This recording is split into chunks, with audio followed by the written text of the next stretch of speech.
Excellent turnout. Great. Everybody in and on from what we can see here. Hope everyone's well. Everyone's comfortable somehow, some way, wherever we are. Hope you're all okay. Well, look, I'll start things off, shall I? Seeing as that's what I'm here for. Very big welcome to you, everybody, and obviously, massive thank you for making the effort to join us for our virtual lunch this afternoon here at Amros Promotions. We, of course, are here to simply make sure that we're all staying connected, which is very important at the moment. So we do really appreciate you being here this afternoon, even if the mileage expenses aren't quite as big as they might be normally for something like this.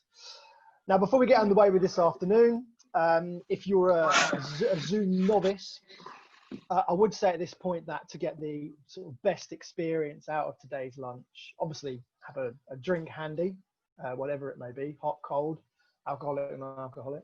But secondly, to get the best out of it, and so we all get the best out of it, we kind of recommend that you have your microphone muted, but your camera on, so we can basically spend a bit of time looking at the stuff on the shelves in the background, how messy your office is, and obviously all pray that at some point, if you're lucky enough, the kids run in the background and make a bit of a racket.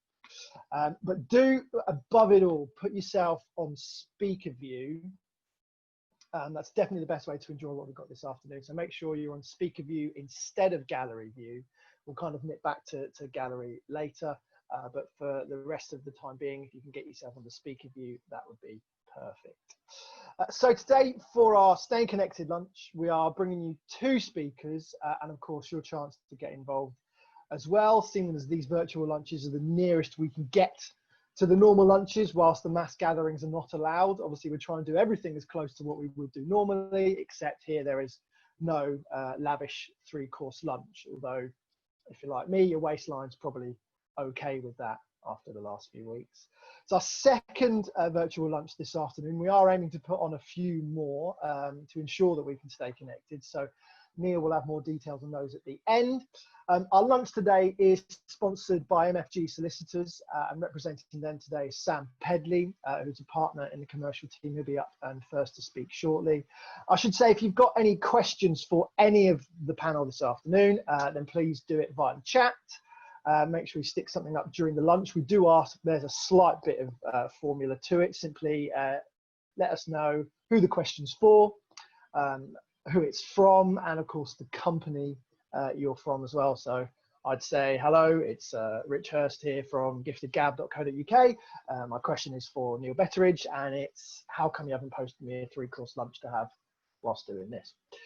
There is a prize draw at the end of it for those that ask a question. We've got a bottle of wine from the wonderful chaps at Bottles of Worcester. Normally we'd say, obviously, our winner walks away with a bottle of wine, but don't worry, the courier is on standby to get it out to you. And congratulations to our winner from the last lunch, who was Gareth Wilcox, who I think has been enjoying his Pinot Noir, or has maybe enjoyed it already. But Gareth, congratulations, mate, well done. I hope it tasted nice, or at least you're saving it for a good occasion. So, speaking today, I mentioned that it'll be Sam Pedley from our sponsors, MFG Solicitors. Let's say a quick hello to you, Sam. I think we can just about work out who it is you work for. Yeah, hi, good afternoon all. Good to have you along. It means we don't get to see your wonderful office setting behind you. No, that's true. I think it's hiding all the files and breaching GDPR rules, so it's serving its purpose.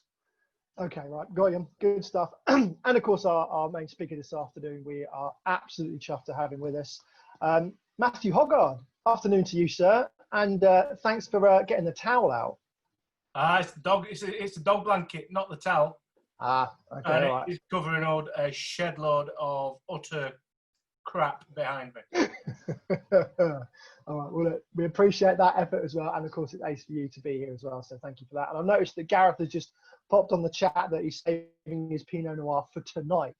Good on you, well done. We'll be raising a glass a little bit later on if you haven't started already. So we're looking forward to both of our speakers this afternoon. Of course, Matthew Patel from that historic summer when the England side won the Ashes. But first, I think we'll get on to hear from our sponsor, who of course MFG Solicitors today. Sam Pedley is a partner in the commercial team. So Sam, over to you, mate. Thanks, Rich. So yeah, afternoon all. I'm Sam Pedley, partner in the commercial litigation, dispute resolution, restructuring and insolvency team at MFG. I act for and with companies, corporates, directors, insolvency practitioners, lenders, accountants and creditors, essentially endeavouring to facilitate a business's survival, safeguard job losses and maximise return to creditors, advise on all aspects of corporate and commercial litigation, restructuring and insolvency. And it's fairly topical, obviously. This area of law is an ever-changing landscape at the moment. Things can change overnight or in a matter of hours. The unfortunate reality of the current situation is likely to result in the collapse of many businesses, particularly in the retail, hospitality and hotel sectors. The knock-on effect of the supply chain, I think, will be serious. The key message to businesses and those that manage them is to take advice, preferably in good time, and definitely on any sign of risk or concern. Obviously, the economy has been deliberately shut down by the government to combat the COVID-19, and the result of that is tens of thousands of businesses, big or small, have seen demand and cash flow essentially evaporate overnight. These aren't failed businesses. It's just that the knock-on effect of the current pandemic is what it's created. So the unprecedented government action has gone somewhere to put the economy into suspense by offering what's been described as essentially a breathing space to keep businesses alive and ready to go as soon as kind of the restrictions that have destroyed customer demand are lifted. But it's already clear that these measures will not be enough to stop many thousands of businesses entering into some form of insolvency. The measures, in my view, may just delay the inevitable. The advice, therefore, is to take positive actions now, and that will hopefully assist us essentially coming down this mountain. It's inevitable that there are concerns as the unparalleled distress that the whole global economy will experience when the assistance is taken away and deferments expire. All types of businesses in every sector will be affected without question. They're extraordinary times, and businesses are well advised to keep thought to risk and crisis management practices and procedures. I think a well considered and comprehensive action plan will assist that survival. So I'm going to look to cover a snapshot of factors from questions that I've received prior to today, but I will endeavour to take any questions that kind of arise. So the first question I received was from John Westwood of Lombard Group, who asks, directors' duties, how are they impacted in the current pandemic? So essentially, a director is under duty to act in the best interests of the company and its shareholders. However, once a director forms the view that the company is insolvent, the duty is to act primarily in the interests of the company's creditors.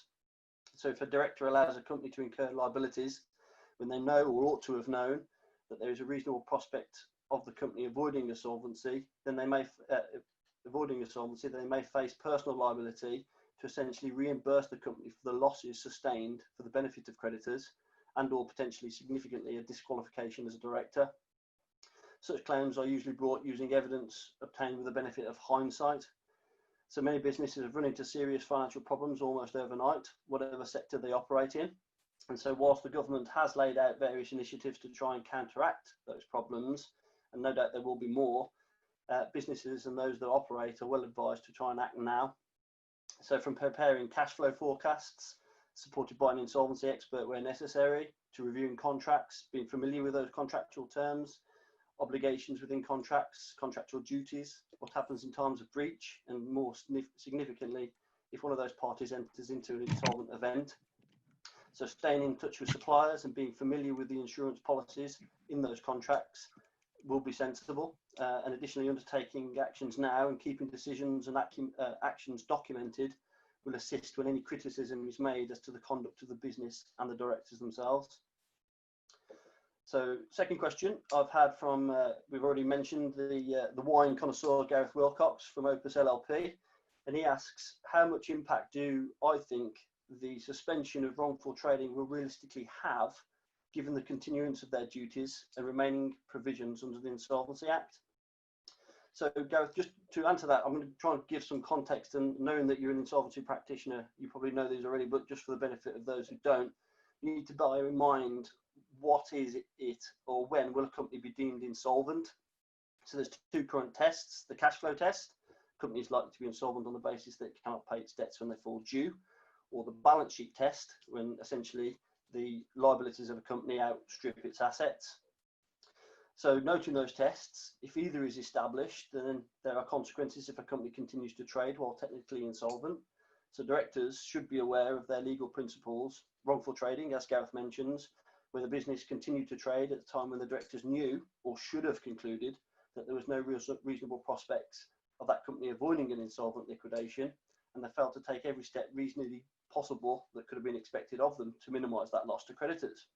There's also fraudulent trading, which is essentially where business trade with the intent to defraud creditors.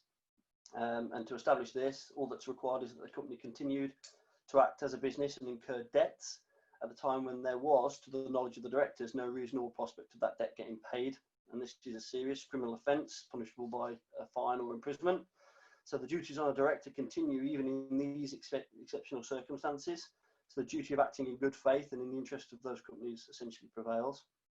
It's understood that the changes to suspend actions for wrongful trading will give businesses this extra time to essentially weather the storm and give comfort to directors who, challenged with the difficult cash flow period, will not face claims for wrongful trading. This should appease concerns of the directors and allow them to take advantage of the financial packages on offer and ensure that when the crisis passes, business will hopefully be in a position to bounce back.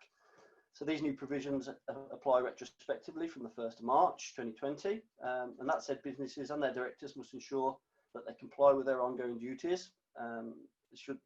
Unfortunately, this won't stop, I think, I've experienced recently with new instructions, that this won't stop suppliers and customers taking action for failure to pay invoices or relax their perspectives and taking legal action. So I think the impact of the suspension of wrongful trading will merely be temporary. Like you say, directors' duties continue, and I'm expecting an outbreak of claims once the suspension is lifted. Hence the key message, as I mentioned, is to take advice now as soon as possible and employ practical steps that will hopefully mitigate the position and reduce the risks of a successful claim in the future. So next one is Carl Edgehill of Rubik's Associates, and he asks a very sensible question. So what advice would I give regards current debt collection, insolvency strategies for struggling companies given the current climate, and how to manage this from a reputational perspective? So it goes without saying, in these uncertain times, each and every business and individual needs to be especially conscious of their financial situation. Maintaining cash flow and providing security for their employees has to be paramount. So whilst before the outbreak, businesses might have taken a more lenient position in relation to debt repayment or collecting in debts, and it's becoming clearer by the day that further consideration may need to be given to recover debts. So whilst there is understanding between businesses, some giving more latitude than others, I think it goes without saying that as long as discussions are reasonable, respondents will be accommodating. So the time when unreasonable conduct or overly aggressive conduct creeps in, the robust actions will then commence. So you've got, for example, the mortgage lenders, credit card companies are giving payment holidays at the moment, and it's a confusing time for them where people are owed money. So I think the simple answer to that is yes, you are entitled to pursue legal action to recover your debts, and you kind of the best advice is to do so. The litigation world at the moment is kind of in deadlock at the moment, with court buildings and offices closed, so the processing of claims is delayed. Judges are hearings by kind of telephone or video link, and so all non-urgent matters have been kind of adjourned. But this doesn't prevent proceedings or claims being instigated, and I think my advice would be to continue as normal as you would, because I think the sooner you get in that timeline for the cases to be heard, the better. So legislation has mooted at the moment to implement temporary measures, particularly focus on the kind of the high street, whereby they've sought to try and suspend or prevent action being taken.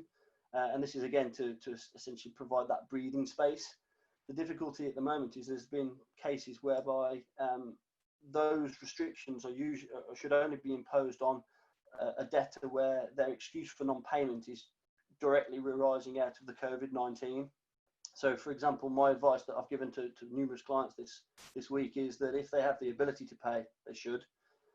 If they're using this excuse of COVID-19, I think it's going to take short shrift by a judge unless they can prove that their finances have been significantly impacted by the COVID-19.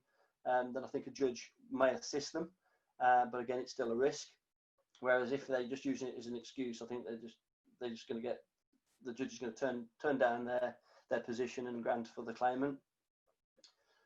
So difficult. So, for example, in a situation, landlord and tenant, if it is that the tenant has kind of opened up communications with the landlord and said, you know, by reason of the COVID-19, they've had to shut offices, etc., and therefore cash flow is limited, I think a judge is going to be more accommodating to those who have simply said, no, I'm not paying, and I want a holiday because of COVID-19 with several £1,000s in the bank. I don't think that's going to cut it. So I think, the approach is firm but fair. So transparency and regular communication is the key. Ensure that's documented. And I think the message is that everyone should start pulling together. So not take advantage of the current position, because I think if you do, you'll fall down eventually.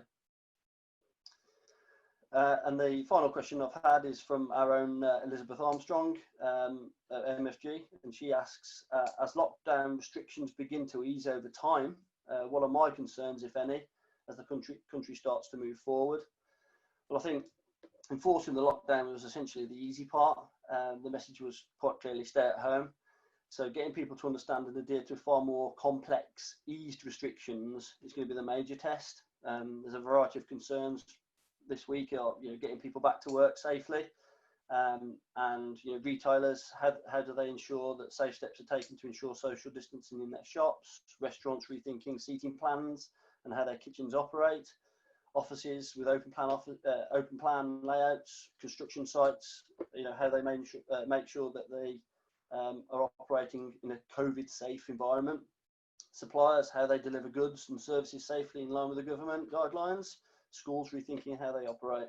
All this is huge thought processes, all of which comes at increased cost. I think I read an article this week. I think it's been suggested that it's going to take 5 years to be COVID free. The impact on social gatherings and interaction is going to be huge. So as the restrictions do begin to ease, I think so will the government measures. I think this will create essentially a hangover on a variety of issues for businesses, both financially and in relation to internal processes. They're trying to get back to some form of normality.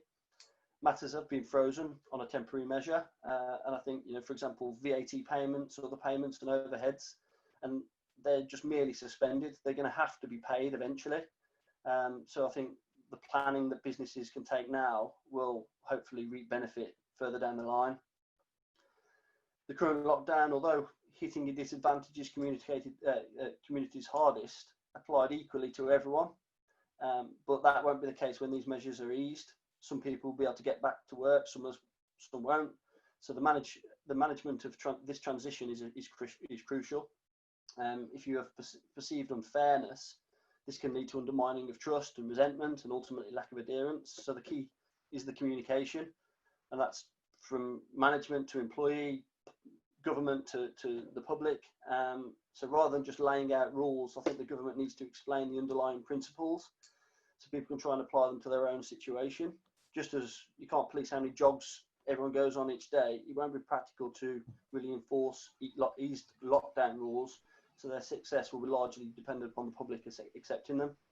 I think the mistake the government made recently is that they tried to be too transparent or too simple, and they just haven't. The message that the government made was stay at home, protect the NHS and save lives. Seems sensible, but it's clearly been misinterpreted. There's a lot of confusion over what activities were allowed. People didn't realise, for instance, that if you're unable to work from home, then you should still go to work, and it wasn't just key workers, providing that you obviously are operating under the guidelines. I think most people have felt nervous about leaving home post-lockdown. The battle may not, in fact, be getting people to adhere to the social distancing rules, but giving them the confidence to make use of the new opportunities afforded by the relaxed restrictions. For example, with situations where people and employees are simply refusing to go to work. So I think as rules are lifted, the situation is going to have to be monitored. if the reproduction rate of the virus begins to rise again, and especially if it approaches 1, the restrictions will likely have to be brought back. I think, in my view, I think we need to avoid loosening and tightening, and then tightening measures, which will be demoralising. I think where possible, we need to create that measured, phased, graded way back, which is going to be more desirable than going forwards and then backwards. And I think this is going to apply for at home, socially, leisure, etc. So yeah, that's all the questions I've got. Unless there's any more, happy to take them. We'll fire through a few at the end, I think, Sam. So, but for the moment, thank you very much for answering those. Really appreciate that. Ladies and gentlemen, I'm just going to move us on without hanging around to our main guest this afternoon. Sam, really appreciate you chatting and going through those questions there. Now we're going to go on to our special guest this afternoon, who is someone whose name instantly brings on memories of an incredible summer some 15 years ago. For die-hard fans of England or the Ashes or cricket, it was an absolute treat. And for the casual fans, it was probably the series that converted them into diehards. It had twists, turns, and a good bit of swing as well. Now, since retiring, he's gone on to commentate and coach and promote cricket, although he knows a thing or two about a good barbecue as well. If you look up Hoggy's Grill, you'll see some really, really cool stuff, just with some around the corner as well. Very handy. So remember, if you want to get a question in, to give him a grilling, yes, I said it, then stick it in the chat. But over to you now, our main speaker, and a massive welcome to you, Matthew Hoggard. Good afternoon, everybody. Forgive me, this is my first virtual lunch. It's quite bizarre looking at a group of people all staring back at you. It's like being in a goldfish bowl. And it's going to be quite difficult to speak and gauge people's reaction and get reactions from the room. So in essence, I'm just sat in my dog room, just chatting crap to myself. So if it doesn't come across too well, I'm sorry, but it's quite a unique situation for me. I normally only talk to myself when I'm drunk, so it's unique. So I've had a few questions through so far. The first was from Ian Constant of IDC Wealth Management. And he said, or asked, what is the best sledging you have encountered during the test matches you've played against the Aussies? Now, I always say that sledging is always overrated and it's always blown out of all proportion. You don't really get as much sledging on the pitch as everybody thinks. Yes, there's a little bit of banter here and there, but it's almost in the moment rather than a well thought out sledge.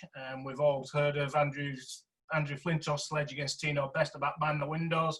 But most probably the best sledge I ever got, because I don't normally get sledge, because as a bowler, I never sledged because I wasn't quick enough and it got me out of my comfort zone.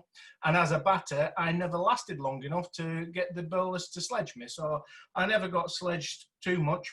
But I can remember facing Brett Lee in my first Ashes encounter in Brisbane. And Brett Lee was bowling fairly fast. And I had Craig White, another Yorkshireman, at the other end batting to me. And I was facing up and Brett Lee was charging in. I had Darren Lehman, who played for Yorkshire as well. So we had 3 Yorkshiremen very close together. And Darren Lehman knew a lot of things about me, knew what I'd been doing the season before and everything. So he was making me laugh. He wasn't sledging me nastily, he was just talking and making me laugh. So I had tears rolling down my eyes when I was trying to face Brett Lee, and Brett Lee was really blurred. And we crossed ends. I managed to edge it down to third man. We crossed ends, and Brett Lee was running in at Craig White, and Craig White was facing up to Brett Lee. Darren Lehman stopped the game in the middle of it, and he just went, "What on earth are you wearing on your feet?" to Craig White. Now, Craig White and Darren Lehman are brother-in-laws, and they'd shared rooms.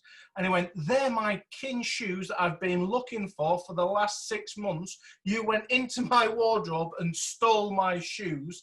And we had a 5-minute debate in the middle of a cricket pitch where Craig White had to give up his cricket shoes in the middle of a test match because he nicked them off Darren Lehman. That was quite a good sledge, but my best sledge ever didn't come in the game of cricket. It came in a kitchen. As we've already alluded to, I like my barbecue, I like my cooking, I've been on MasterChef, I've been on all sorts of different things. And so I think I'm a pretty good, decent cook. So I walked into the kitchen a couple of months ago before Christmas, and my wife was watching Gordon Ramsay on the TV. And I walked in and I said, Sarah, why on earth are you watching a cookery program for? You can't cook. And as quick as a flash, she turned around and says, well, you watch porn? Now, I don't know where you go from that one. I think that has got to be the best sledge that has ever been given, ever said, no matter whether it was on a cricket pitch or off a cricket pitch. That has got to be my favourite sledge. I've had another question from Mark of Edge Creative. What is the funniest ever experience as a cricketer? Now, there's so many, when people ask you that, your mind goes blank. But I go back to, we were playing under 17 cricket game. It was Pudsey Cons versus Pudsey St Lawrence. And Pudsey St Lawrence was our rivals, and we had massive blows with them because we were two teams in Pudsey. And they brought in a lad called Andrew Boak, who was the next best thing on the Yorkshire Academy to play for St Lawrence. And we thought that they were bending the rules to bring somebody over that lived over in Castleford to come and play for them. So while everybody was warming up in the start of the game, one of our players snuck into the opposition changing rooms, went up to Andrew Boak's bat, took off the rubber, rolled on a condom down the bat handle, put the rubber back on. So when Andrew Boak came out to bat, he gave a massive swing to this ball. The bat came straight out of his hand. He was still holding the rubber. The bat flew out of his hand and he was bowled middle peg. And he only lasted a ball. It was the biggest thing that came out of it. And somebody had slipped into the changing room, put a condom underneath the bat, and it came flying out of his grasp. And he didn't understand why he was still holding on to his bat rubber, but the bat was over by the umpire. That had to be one of my favourites. I've been asked by Peter Baxter of BR Wealth, in my opinion, who was the best all-rounder, yourself or Simon Jones? Now, I know it's lunchtime, Peter, but how drunk are you? All-rounder? I batted at 9 only because we had Stephen Armisen and Simon Jones behind me. I couldn't bat to save my life. I didn't have any shots whatsoever. I couldn't hit it off the square. And Simon Jones, left that, could smash it everywhere. So I think it was very kind of you to call us an all-rounder, but we were very much lower tail end in the batting order. And yes, I could occupy the crease and face lots of balls, but I wouldn't trouble the scorers, wouldn't score very many runs, whereas Simon Jones had very fast hands and he could smack it everywhere. I've got one from Ian White just come up on a group chat. How does Ben Stokes rate among the players you have played with? Now, Ben Stokes has just had the summer of his life, hasn't he? To win the World Cup and then win an Ashes at Headingley. What a player he is. And not only with the bat, with the ball and with the field as well. He can change the game from any position and with any implement, whether it's bat, ball or with a remarkable catch. So I think he's right up there. I still think we're seeing the best, or we haven't seen the best of Ben Stokes. I think he's matured after that problems he had with the night out and missing the Ashes down under. I think that hit him really hard, and I think he's matured a lot as a player and as a person. I think he's taken the England team onto a new heights. I know he is the vice captain of England, but I would not give him the captaincy. I think that would be a massive mistake. We've seen it with the likes of Andrew Flintoff and Botham, that get the captaincy and are not the same player. Now, Ben Stokes is brilliant as a vice captain. He can back up the captain. He can hand out the discipline. He can inspire people without having to be that leader. So Ben Stokes is absolutely fantastic. I think he's a very good player, and in fact I think he could go on being one of the best players that England have produced.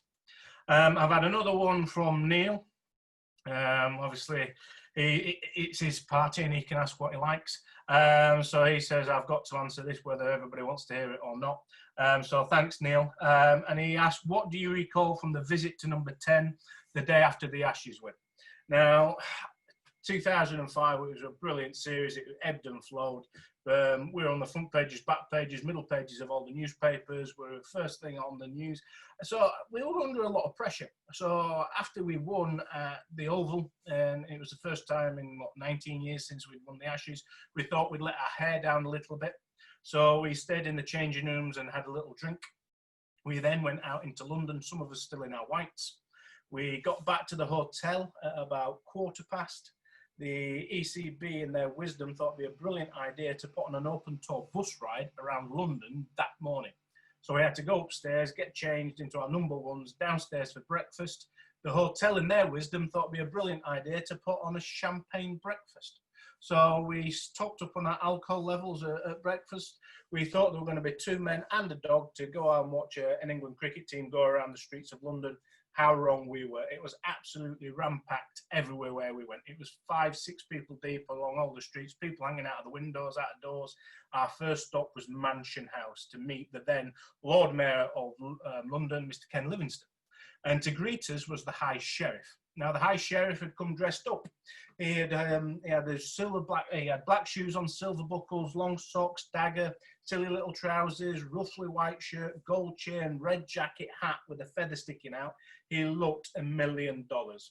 We've all come off the bus, said, pleased to meet you, pleased to meet you. Andrew Flintoff stumbles off the bus, knocks him flat on his backside, lifts him up, looks him up and down and goes, what the freak have you come as?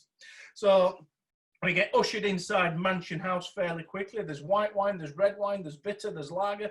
Don't mind if we do. We have a little bit more to drink. They put us back on their bus. They take us to Trafalgar Square. Trafalgar Square is rammed full of English supporters. All you can see is the St George's Cross and white flags. And to greet us off the bus that time was Stephen Fry. So we all made sure that Freddie got off quite sensibly. We sang Jerusalem with the 5,000 people in Trafalgar Square.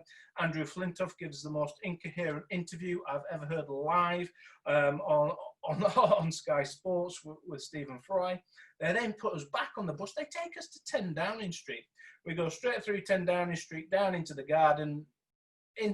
There's white wine, there's red wine, there's bitter, there's lager in the garden. We don't mind if we do. We carry on drinking. Now, we haven't been shown the restrooms on the way through 10 Downing Street. So one of the players decided that he needed to pee. So he decided that the bank of rhododendrons on the left-hand wall would be perfect to shield him. So he went and watered the rhododendrons in the Prime Minister's garden. We spent 2 hours chatting to a lot of people that we had no interest in chatting to whatsoever. We then were leaving 10 Downing Street when I came into my own. I was walking behind my captain, Michael Vaughan, and in front of the then Prime Minister, Mr. Tony Blair. We get to the famous black door with the number 10 on it, and across Downing Street, there must be 30 metres of photographers all flashing away. And Tony Blair gets to the doorstop, looks at all the flashes, looks at me and goes, I wonder what those want. So I looked at him and I said, well, they want a photo, you knobhead. Now, everybody was thinking it. I actually called the Prime Minister a knobhead. He said, right, then you lot need to leave. So we get ushered back onto the bus fairly quickly. We get put on the bus, we get taken back to the hotel. Andrew Flintoff falls asleep for the first time in 36 hours. Steve Armisen says, right, he's having it. He's been at me all year. Walks to the front of the bus, puts up a permanent marker, walks up to the sleeping Andrew Flintoff and writes C-U-N-T on his forehead. He puts T-W-A-T down his cheek. He gives him a mustache. He gives him a beer. He says Ashes 05 on the other cheek. Goes the whole hog. Freddie is pictured getting off the bus at the hotel with his jacket firmly over his head. Everybody thought that he was bored of the limelight and he was a bit pie-eyed. I know his face was full of expletives. He was on breakfast TV the following morning at 7:30. His face is red raw. He said, I've had a cold shower to wake myself up this morning. I said, no, you haven't. You've had Neil Fairbrother and a gallon of turp scrubbing that indelible ink off your face. And that was the first 12 hours after that 2005 Ashes and that trip. So it was a quite a long one. I've had another question on the chat. Who's the owner of BDM? Hoggy, chair of local cricket club. How important do you think it is domestic cricket gets back? It gets going, and any advice on how the best to do this? Oh, wow. Sport is a fantastic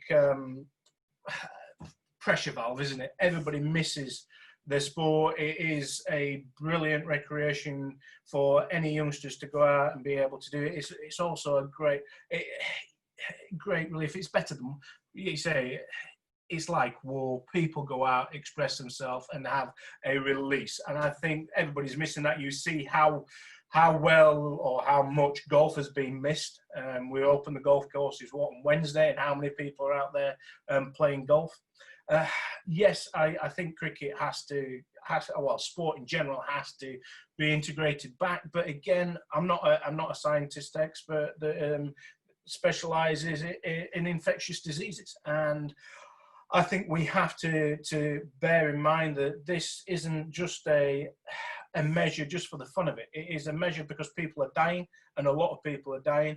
And if we have to put cricket and sport on the back burner for now, because we cannot realistically play with keeping everybody safe, then we have to do that. And it's not as if we're back in the trenches.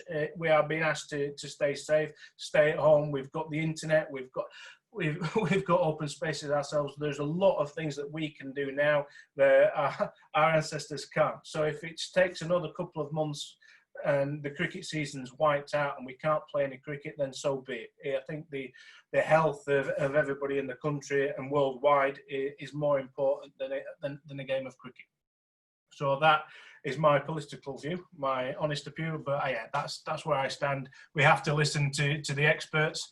I wish everybody could be an expert or just give us the advice, black and white, rather than being a politician and answering a question with a question and actually not telling us anything. But I hate grey areas, and at the moment we've got so many grey areas that people do not know whether they're allowed, whether they're not allowed, when it's going to be lifted. So I like things being black and white, and at the moment, because there's so many people with opinions and the government haven't got a black and white thing to tell us, I don't like it. But hey ho, I'm sat at home, I'm being able to grill, I'm being spending time with my family, and I'm being able to spend time on a Zoom call drinking beer at 2 o'clock in the afternoon. What a fantastic idea that is. So that is all the questions I have been asked. So I will shut up now. Don't worry about it. That's brilliant. Hoggy, look, really appreciate it. We are, obviously we desperately love to hear a shed load more stories, but we're now also wondering who in our house has got control of the permanent marker. So I for one, I'm going to make sure we check where that is. Look, there are a couple of quick questions I'm going to fire through for both of you. There is one here for you, Sam. If I can just bring you back in, Sam, it's a very quick one. I'm sure you can answer it in like 2 words. It's from Robert Goodwin, the Butcher Woods, who says, Sam, will COVID-19 help or hinder cross-border insolvency work? That's the impossible question, and clearly designed to stumble me on a Friday afternoon. Very briefly, I mean, ultimately, it's always been the message for businesses and to cooperate, and that's including in the insolvency world. Obviously, the difficulty currently is that businesses and the people that sit behind businesses have interests cross jurisdiction, whether it be Spanish home or whatever. And in the event of an insolvent situation, the insolvency practitioners have the job of essentially trying to enforce or collect assets cross border, and that is inevitably difficult, and it's only going to be more enhanced by the impact of COVID-19.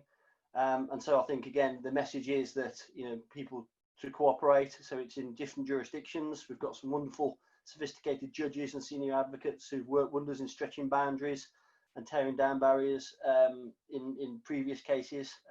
For example, the downfall of the Lehman Brothers. If there had been a broadly consensual way that had provided a sense of insolvency law and an order for stakeholders, it would probably be resolved a lot quicker at a lot less cost. I think that it is going to be an issue that foreign jurisdiction is going to be crossing over, and the insolvency system is going to have to be kind of reactive as much as possible. So yeah, legal systems everywhere are crumbling at the moment. I think the UK delayed the hearing of various petitions at the moment and restricted those matters which could be brought before it. So I think the call for remote hearings is greater than ever. And I think in order to facilitate that, this transition and the cross-border elements, cooperation is key. So I think the first thought hoping that, but I think if parties can work together, the difficulty will be overcome. Brilliant. Thanks, mate. Appreciate you answering that one. Just chucked in at the end for you.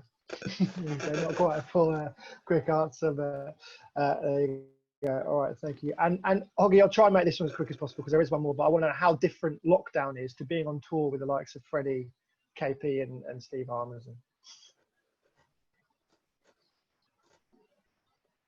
Unmute yourself, mate. I better do that. It's equally bad for the liver. Because I don't have any weekdays. I don't have anything to do at the moment. I'm unemployed, so it's right then. Do you want a glass of wine? Yep. Do you want a beer? Yep. And I'm eating so much as well, so it's like being on tour but without having to exercise. Perfect. Yeah, amen to that. No, that's great. Thank you very much, mate. Right, I'm going to hand over just before we finish off now, ladies and gentlemen, because I'm conscious of the time. So really appreciate all your questions, and thank you again, obviously, to Sam and to Hoggy for being with us as well. If I could ask you, you can all put yourself back onto gallery view now, just to get one final look at everyone, and I'll hand things over to, from Amros Promotions, Mr. Neil Bettridge. Hi everybody, hope you've all enjoyed this afternoon. A little bit different than last week, and I think it's gone really well. So yeah, thank you very much for staying connected today. I do hope it was informative, most certainly entertaining with our friends. Sam, that's not you that was entertaining, but you know, Mr. Hoggard, absolutely wonderful. For your first time, it was perfect, exactly what we wanted. And you are a cricketing legend, and you was through a great era of cricket, and you know, it was great watching all the reruns and everything else that's going on. So it's been fantastic, really. Hursty, thank you very much indeed for hosting today. It's nice to get you back with us. I'm part of our team as normal. Again, getting back to as near we can to our normal lunches.